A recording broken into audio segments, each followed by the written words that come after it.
खाते हैं, सफल बच्चे हो जाते हैं, असफल होते हैं, हम सबसे सीखते हैं। देखो जो बच्चा आप लोगों, आप तो सिर्फ सफल से सीखना चाहोगे, लेकिन हम टीचर हैं, हम सफल से भी सीखते हैं, हम असफल से भी सीखते हैं।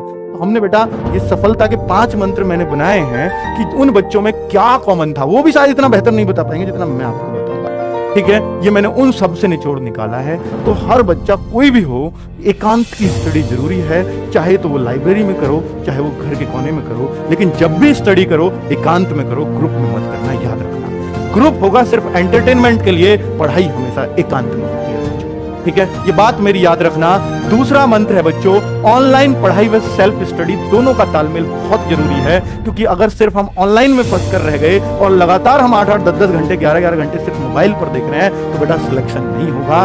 सेल्फ स्टडी का भी तालमेल लगाना होगा। बेटा हमारी मजबूरी है कि हम 8-8 क्लास लाइव कराते हैं, लेकिन आपकी मजबूरी नहीं है। आपका जो मन करे कि भाई मैं इस क्लास को नहीं देखूंगा, तो मैं इसको बुक से कवर कर सकता हूं, मुझे जरूरत नहीं है इसको देखने। तो बच्चों हम क्यों लाइव करा रहे हैं फिर इतना? क्या सबके लिए नहीं करा रहे हैं? नहीं, बच्चे को अपनी स्ट्रेंथ पहचाननी है, क्योंकि हमारे पास देखिए बेटा हम कुछ चीज छोड़ नहीं सकते, क्योंकि हमारे पास इसको भी पढ़ने वाला बच्चा है, उसको कुछ इसको पढ़ेगा, कुछ उसको। लेकिन आप क्या करते हो, सब कुछ पढ़ रहे हो बेटा, सब कुछ अगर आप पढ़ सकते हो तो वो तो बेस्ट ही है, लेकिन अगर उसकी वजह से सेल्फ स्टडी नहीं कर पा रहे हो तो फिर वो बहुत नुकसानदेह है, ठीक है। कोई नहीं बताएगा इतनी ईमानदारी से इन सारी बातों को, मैं आपको इसलिए बता रहा हूं क्योंकि मुझे आप लोगों से सिलेक्शन चाहिए, ठीक है बच्चों। तो ऑनलाइन पढ़ाई करो, बहुत अच्छी चीज है, लेकिन साथ में सेल्फ स्टडी इसलिए जरूरी है बच्चों कि ऑनलाइन पढ़ाई करते रहने से, सिर्फ पढ़ाई करते रहने से, क्लास देखते रहने से सिलेक्शन नहीं होता, जब तक अपने दिमाग में ना उतारो, और दिमाग में उतरती है चीजें सेल्फ स्टडी से। तो बच्चों दोनों का तालमेल प्लीज बना के रखना। मैं ये मानता हूं मैक्सिमम 5 से 6 आवर क्लास ऑनलाइन लेनी चाहिए, इससे ज्यादा नहीं लेनी चाहिए, ठीक है। और अगर 5-6 आवर्स ऑनलाइन ले रहे हो तो बेटा 5 आवर्स की सेल्फ स्टडी भी चाहिए, जो बुक से हो सकती है, नोट्सों से हो सकती है, ठीक है। फिर सर कैसे करें, क्लास तो ज्यादा है, तो बेटा आप उस सब्जेक्ट को छोड़ो जिसको आप बुक से कर सकते हो। आपको लगता है मुझे बुक से और मुझसे क्लास से दोनों से एक सा होगा, तो आप करिए, फिर आप बुक को प्रीफर करिए, क्योंकि इतनी क्लास आप नहीं देख पाओगे, मुझे भी पता है, रेगुलरली तो नहीं देख पाओगे। इस तालमेल को उन सब बच्चों ने बहुत बेहतर बैठा रखा था। सब में ये बात कॉमन थी बच्चों कि सबका ऑनलाइन पढ़ाई फिक्स, इतनी क्लास करनी है, और सबका सेल्फ स्टडी फिक्स कि इन क्लास के बाद मुझे ये प्रैक्टिस करनी है, ठीक है बच्चों। आगे बात करता हूं बेटा मॉक टेस्ट।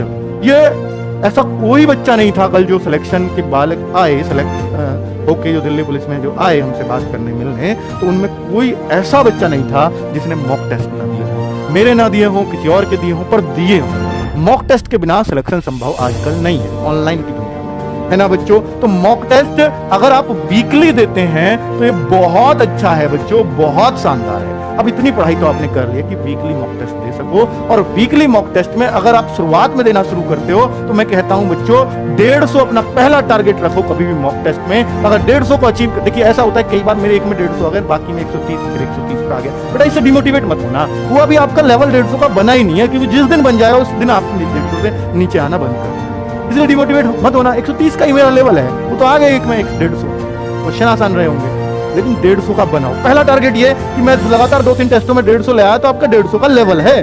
फिर बेटा अगला टारगेट 180 को अचीव करेंगे हम, या 180 लेके आएंगे। बेटा बहुत टाइम ऐसा होगा कि आपका 1-1, 2-2 ही बढ़ रहा है, या 1-1, 2-2 घट भी गया, उससे घबराना मत कभी, क्योंकि नंबर हमेशा छलांग मारते हैं। क्या जो आपके मार्क्स है ना, वो कभी भी ऐसे नहीं बढ़ते 1 बढ़ा है, 2 बढ़ा है, कभी 3 बढ़े हैं, वो छलांग मारते हैं बच्चों। हो सकता है 150, 155 बहुत दिन से चल रहे हैं, फिर बच्चों अचानक से ऐसा उछाल आएगा, हो सकता है 170, 75, 180 तक आप स्टेबल कर जाओ, ठीक है, क्योंकि आप अपनी गलतियों से बहुत सीखते हो। पता है क्यों होता है वो?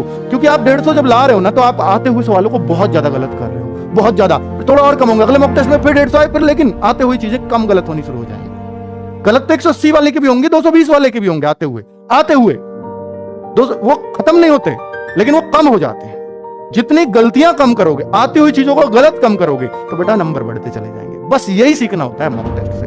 180 आ जाए, फिर अगला टारगेट 200, और फिर 220, और लगातार 3 टेस्टों में आप 220 लेते चले आए, तो आप सिलेक्शन के 100% दावेदार बन गए, ठीक है। तो इस तरह से आपको अपना टारगेट अचीव करना, और लड़कियों का टारगेट अंतिम 200 प्लस होना चाहिए, ठीक है बच्चों। तो अब मैं ये मॉक टेस्ट में बच्चों आप लोगों के लिए टैलेंट ग्रुप बनाने वाला हूं।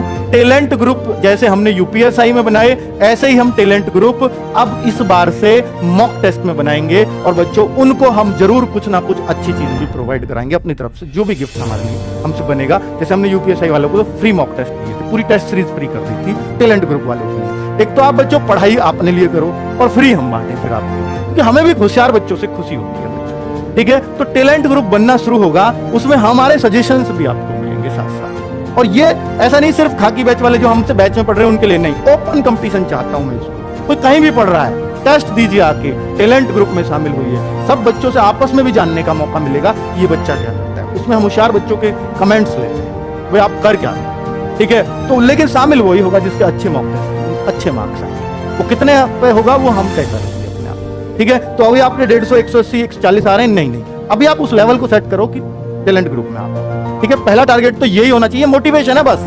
ये नहीं सोचो टैलेंट ग्रुप में आ गए तो मेरा सिलेक्शन नहीं तो नहीं होगा, ऐसा नहीं है। ये सिर्फ मोटिवेशन है कि आप टैलेंट ग्रुप के लिए मेहनत करो, आप वैकेंसी के लिए नहीं, पहले टैलेंट ग्रुप के लिए मेहनत करो। ये मोटिवेशन देना चाहता हूं मैं इस बात से आपको। ठीक है, क्योंकि मुझे आपका सिलेक्शन चाहिए। आगे बच्चों, लड़की का चक्कर, ये बच्चों अब भैया लड़की का चक्कर, ये बहुत बुरा चक्कर है बच्चों। और ये जो बच गया बेटा, इन 5 मंत्र में, सिलेक्शन के मंत्रों में ये सब कुछ निकल के आया है।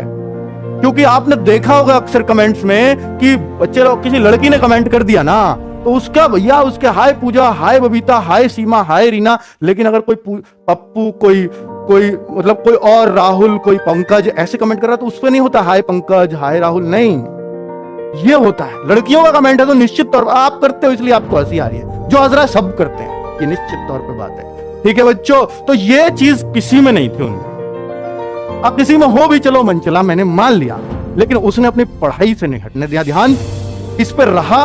तो हो सकता है कोई लिमिटेड उसमें, बहुत लिमिटेड उसमें। लेकिन बच्चों, अब आप क्या करते हो, क्योंकि बच्चों आपकी नई नई एज होती है, आपने अभी जिंदगी के धक्के नहीं खाए हुए होते, क्योंकि आपकी एज 18, 22, 23 साल है और इसमें अभी आपको धक्कों का पता नहीं है। इसके निकलने के बाद, एज निकल जाए भर्ती होने के बाद, भर्ती ना हो पाओ और जब एज निकल जाए तो बेटा धक्के तब पता चलती है क्या होता है।